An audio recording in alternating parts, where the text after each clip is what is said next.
turn off every light in your home. That dark, that silence, that was the world every single night for 1,000,000 years, and someone had to hold it back.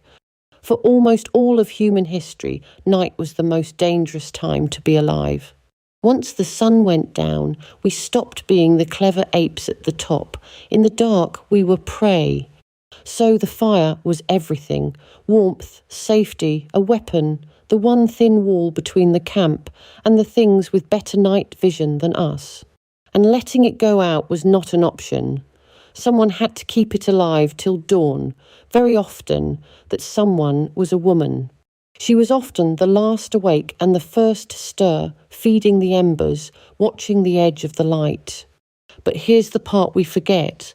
Night wasn't only about fear. Night is where we became human. Anthropologists who recorded hunter-gatherer camps noticed something. Day talk and night talk are not the same. In daylight, people talk business, who did what, where to go, arguments over food. But at night, by the fire, the talk changes. It turns to stories, to people far away, to the dead, to what it all means.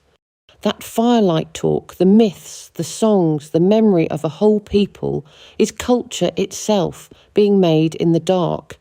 And women sat at the centre of it.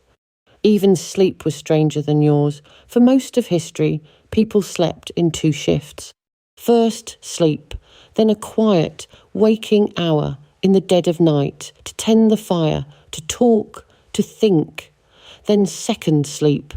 That still hour by the embers while the world slept was hers too. So when you picture the ancient night, don't picture nothing. Picture a woman, awake, keeping the fire, keeping the stories, keeping the dark outside.